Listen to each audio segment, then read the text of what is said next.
Okay, what's up everybody? Pastor Matt here. Thanks for checking into my YouTube channel. This video right here is for my fellowship group that normally meets in our home on Sunday nights on the first Sunday of the month. And that would have been yesterday, May 3rd. Here we are, still doing church at home and missing all kinds of things like fellowship groups and Bible studies, and haven't had Sunday school forever.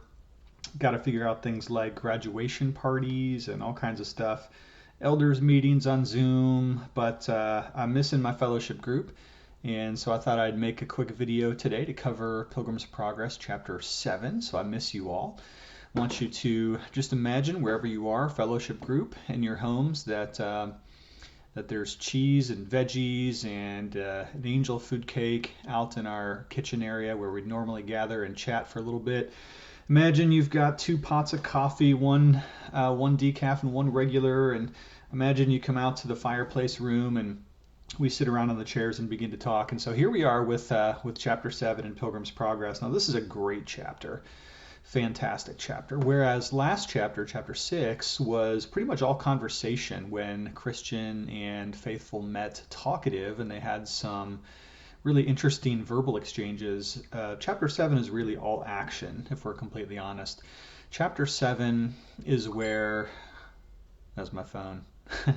Chapter 7 is where Christian and Faithful have to travel through the city of Vanity Fair. Now, this is one of the more memorable chapters. I'm turning my phone off right here. One of the more memorable chapters in the entire book. If people know anything about Pilgrim's Progress, they may have heard of the city of Vanity Fair. Of course, there's a magazine named after that. I'm not sure that's the best choice of titles to give a magazine, considering how wicked a place is. And so let's go ahead and grab our books right here, and we'll just flip through a couple of the main highlights, and hopefully you can catch up. If you didn't do your reading for this fellowship group, don't worry about it. This is just a video to give you the overview. I know a lot of us are so distracted with homeschooling and work and Zoom meetings and stuff like that that maybe we didn't have enough time to read the chapter. Maybe we even forgot that we had a fellowship group because it's been so long. But nevertheless, we start on chapter 7. This is page 123. This is the Crossway edition of Pilgrim's Progress. If you're just happening to eavesdrop on our fellowship group, very glad to have you. Welcome. This is the Crossway official version. It's mildly updated language, so it's much easier to read than some of the old King Jamesy versions. So here we are, chapter 7, and the first thing that happens is that Faithful and Christian have an encounter with Evangelist. Now, we remember Evangelist because he's been one of the characters that basically shared the gospel with Christian, and he's been a faithful mentor to Christian this entire time. Sometimes Evangelist has some tough words. He's not the kind of personality that would necessarily be a Papa Bear type encourager, but Evangelist is a truth teller. And while Faithful and Christian are both glad to see Evangelist here on page 126, Evangelist begins to give a rather dire warning of some things that are going to take place. He reminds Christian and Faithful that to be a true Christian requires perseverance in the faith, and that perseverance often must prove itself, demonstrate itself through trial and hardship. And Evangelist begins to dial into some ominous news on page 126. He begins to kind of cast a gray shadow or cloud on the mood of the conversation as he begins to describe the kind of suffering and trial. It's really a foreshadowing conversation in which it seems obvious now that hardship is afoot. Now, that's not too unusual in Pilgrim's Progress because there's hardship and trial almost everywhere Christian goes. He does have some times of respite and relaxation, comfort and what's a good word? Comfort and upbuilding, I suppose. But a lot of his journey is very difficult indeed. And so Evangelist now warns them. In fact, evangelist gives them a prophecy that one or both of them are going to die in the city of Vanity Fair, but unfortunately there's no way around it. Vanity Fair is a necessary cut through on the way to the celestial city. So as much as they might want to avoid it, they really can't. He says, and I quote, "My sons, you have heard in the words of the gospel that you must go through many tribulations before you enter the kingdom of heaven, and also that in every city you enter, bonds and affliction await you." Now that sounds like some language from the book of Acts regarding the Apostle Paul. Wasn't there a prophet, I think his name was Agabus, that warned him that he was going to be arrested in Jerusalem? And Paul says, basically, I'm willing not only to be in prison, but to die for the sake of the gospel. So there's a prophecy that one or both of them are going to die. And then we begin to get a description of the town of Vanity Fair. It's called Vanity, of course, because everything that the people of Vanity Fair pursue is ultimately meaningless. It's described as a glorious market. We think of maybe Ecclesiastes chapter 2, even, where the writer in Ecclesiastes, the preacher, or the Hebrew word literally the collector, koheleth in Hebrew, he describes having basically anything he could ever want. He's got lands and fields and vineyards and slaves, male and female, and he basically has all kinds of riches. And this is how Vanity Fair is described. Let me read you just a little bit from page 128. "This merchandise consisted of houses, lands, trades, places, honors, positions, titles, countries, kingdoms, lusts, pleasures, delights of all sorts, such as whores, lewd entertainment, wives, husbands, children, masters, servants, lives, blood, bodies, souls, silver, gold, pearls, precious stones, and whatnot." And on it goes. Basically, Vanity Fair is a place where you can get anything you want. So you might want to think of maybe like Las Vegas or something like that. I'd say Disney World, but I have too many friends down in Florida that love Disney World. They think it's amazing. I went there once and it was like a total eye-rolling experience for me. For some reason, Disney World just does not thrill. Busch Gardens, however, much better. Anyway, you get the point. Vanity Fair is a place where you can get absolutely anything you want and a lot more if you're willing to pay for it. Let's see. Skipping on to their entrance into Vanity Fair. Now, it's recognized immediately that Christian and faithful are out of place. The citizens of Vanity Fair, they have very little trouble knowing that these are pilgrims on the way to the celestial city. They spot them out right quick. And John Bunyan, of course the author, he gives us 3 reasons why they were immediately spotted as pilgrims and not consumers of the market. First, it says that they dressed differently. They physically dressed themselves differently. Now, whether that's a reference to modesty in our apparel, or perhaps even a reference to the righteousness of Christ, which is sometimes described in Scripture as being clothed with his righteousness. They spot that out immediately. Second of all, and it says even more obvious, they talk differently. They speak differently.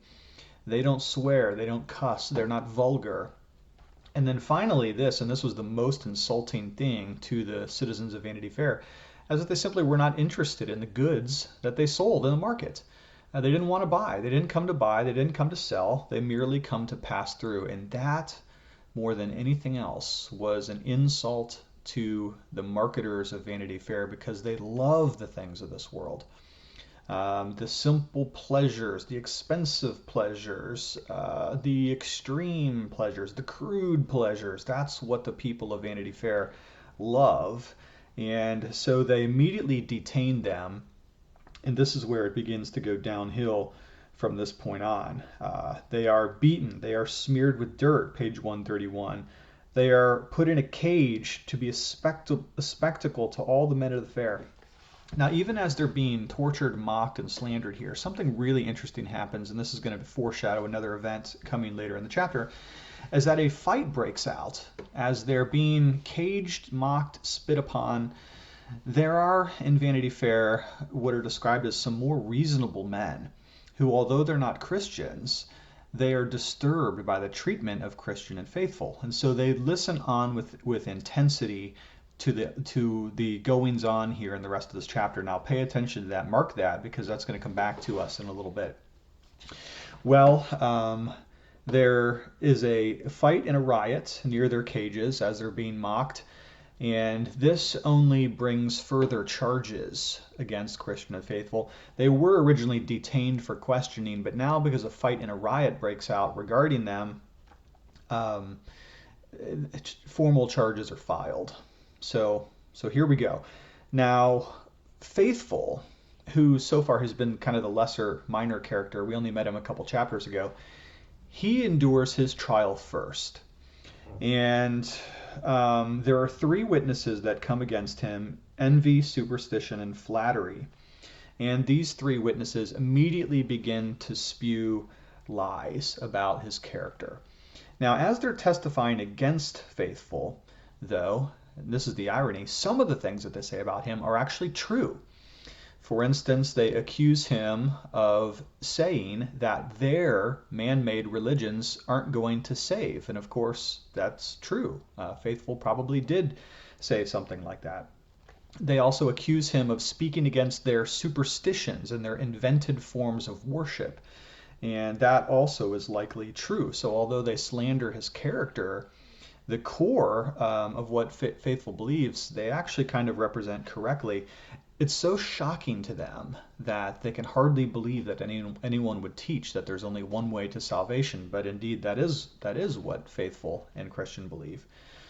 And so they do give him an opportunity to speak. And Faithful speaks primarily about the importance of worship. And I'll quote on page 136. I said only this: in the worship of God there is required a divine faith that only attends a divine revelation of the will of God. Therefore, whatever things are thrust into the worship of God that are contrary to divine revelation cannot be done but by mere human faith, and human faith will not result in eternal life. So he basically articulates what we call the Reformed regulative principle of worship, that we have to worship according to what God reveals to us, not how we would invent ways to worship and to glorify him. Okay, so at this point then, they trot out the jurors. The jurors' names are all fearsome and terrifying, including Mr. Blind Man, Mr. No Good, Mr. Malice, Mr. Love Lust, Mr. Implacable, Mr. Hate Light, etc. And of course, they find Faithful guilty of the crimes of disturbance. And so here's a very sad paragraph. It says, Faithful was condemned, this is page 138, and taken into a place where he was put to the most cruel death they could invent. First they scourged him, then they beat him, then they lanced his flesh with knives. After that they stoned him with stones, pierced him with their swords. Last of all, they burned him to ashes at the stake, and this is how Faithful came to his end.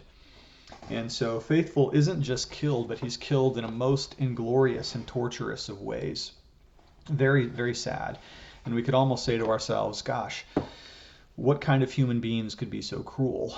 Well, certainly it's true that fictional characters can be cruel, but it's also unfortunately true that these kinds of dark realities have been perpetuated against Christians throughout history. And so we're reminded of the martyrs and their faithful witness even unto suffering and death. Now, Christian is a little bit interesting here because while Faithful is condemned to die, and he does die, Christian does not. In fact, Bunyan barely even explains how Christian escapes, other than to say that by and by he escaped. He doesn't really fill that in. And so he sort of leaves that to the sovereignty of God, essentially, that God is mysteriously sovereign over which Christians have to suffer and which Christians do not. And that is kind of a mystery. Why is it that Christians suffer harder in certain places than others? And so Faithful, though, is carried off in a beautiful chariot into heaven. And so we have the strong witness here of the goodness of his faithful life and an encouraging vision of him departing into heaven. And then finally on page 140, and this is where that foreshadowing comes true. Remember those more reasonable men who were actually listening to what Christian and Faithful say. Well, out of those reasonable men comes one named Hopeful, who is converted by faithful testimony, and he begins to follow on the path to the celestial city alongside Christian. So Christian once again has a brother and a faithful saint to walk with him along the way. And Hopeful also says that there are several others from the city of Vanity Fair who also listen to the word, and he doesn't doubt but that they too will follow after shortly enough. Okay, so that's it for this chapter. It was a great chapter. I hope you had a chance to read it. If you didn't, again, don't worry. If you're just listening on, eavesdropping from YouTube, again, this was Pilgrim's Progress, the Crossway edition, hardback, wonderful color pictures, and not too terribly tough to read at all. So definitely recommend it. I'll post a link to this book in the description of this video if you want to grab it for yourself. Fellowship group, I love you and miss you lots, and we'll see you soon.